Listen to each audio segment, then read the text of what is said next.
নমস্কাৰ, আজি আমি লৈ আহিছোঁ ইউটিউবত ভিউৱাৰ্ছ কিয় নাহে তাৰ বিষয়ে এটা ভিডিঅ'। এই ভিডিঅ'টো আপোনালোকে শেষলৈকে চাব। যিসকলে ইউটিউবত নতুনকৈ চেনেল খুলিছে তেখেতলোকৰ বাবে এইটো 100% লাভদায়ক হ'ব।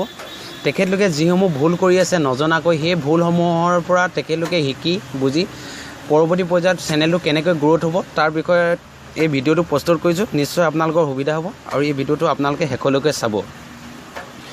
আমি এনেকুৱা কি ভুল কৰোঁ যিটো ভুলৰ কাৰণে আমাৰ যে চেনেলটো গ্ৰ'থ নহয়, আপোনালোকে কেতিয়াবা লক্ষ্য কৰিছেনে? যে যিটো ভুলৰ কাৰণে বেলেগৰ চেনেল বহু ওপৰলৈ যায় কিন্তু আমাৰ চেনেলটো কিয় ওপৰলৈ নাই যোৱা? নিশ্চয় আমি এনেকুৱা কিছুমান ভুল কৰোঁ যিটো ভুলৰ বাবে আমাৰ চেনেলটো গ্ৰ'থ নহয়। ময়ো নিজেও বহু কথা শিকিছোঁ, বুজিছোঁ নিজৰ ভুলৰ পৰা। সেইহেতুকে আপোনালোকে এই ভিডিঅ'টো মই প্ৰস্তুত কৰিছোঁ। আশা কৰিছোঁ আপোনালোকে ভিডিঅ'টো শেষলৈকে চাই যদি ভাল পায় লাইক, শ্বেয়াৰ, কমেণ্ট আৰু ছাবস্ক্ৰাইব কৰিব। আপোনালোকে যেতিয়া কোনো এটা ভিডিঅ' প্ৰস্তুত কৰিব আপোনালোকে আপলোড কৰাৰ আগত আপোনালোকে ভিডিঅ'টোৰ টাইটেলসমূহ ভালকৈ দিব, যাতে সেই ভিডিঅ'টোৰ টাইটেলৰ পৰাই মানুহে চাবলৈ আকৰ্ষিত হয়। তেনেকুৱাকৈ আপোনালোকে টাইটেলটো দিব। টেগ আপোনালোকে ধুনীয়াকৈ 3-4টা বা 5-10 আপোনালোকে যিমান ধুনীয়া নাম পাৰে আপোনালোকে টেগ দিব। আৰু আপোনালোকে যিমান পাৰে ভিডিঅ'টো শ্বেয়াৰ নকৰিবলৈ চাব। যিমানে আপোনালোকে ভিডিঅ'টো শ্বেয়াৰ কৰিব সিমানে আপোনালোকৰ ভিডিঅ'টো ভাল নহয় বুলি চাবলৈ মানুহে আশা নকৰিব।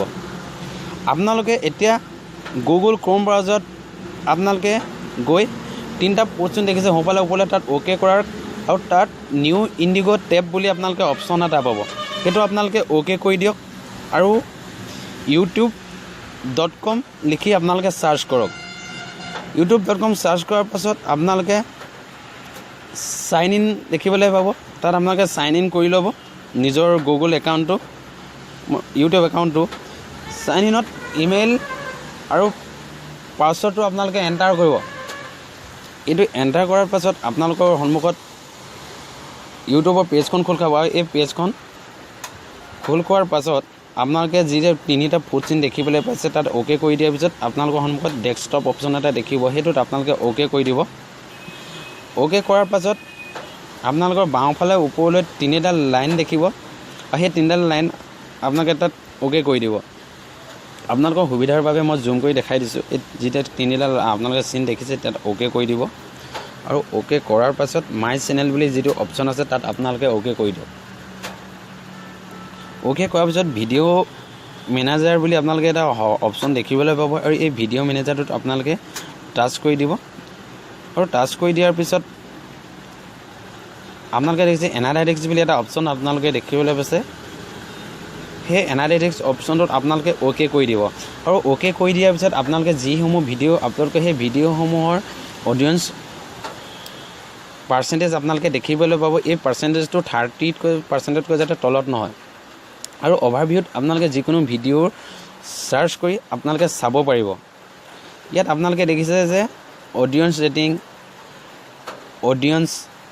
ৰেটিং পাৰ্চেণ্টেজ এইসমূহ আপোনালোকে দেখিবলৈ পাইছে। এইসমূহৰ পৰা আপোনালোকে এইটো বুজিব পাৰিছে যে আপোনালোকৰ ভিডিঅ'সমূহৰ অৱস্থা কি আপোনালোকে নিজেই চাব পাৰিব।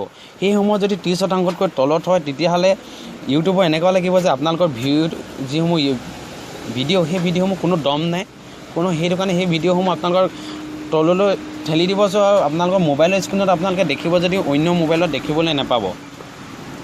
30%ৰ তলত হ'লে ভিউ ডিউৰিং হ'লে ইউটিউবৰ এনেকুৱা লাগে যে আপুনি জোৰ কৰি ভিডিঅ'সমূহ আনক চোৱাবলৈ চেষ্টা কৰিছে আৰু সেই হেতুকে আপোনালোকৰ ভিডিঅ'টো আনক নেদেখায়। সেইটো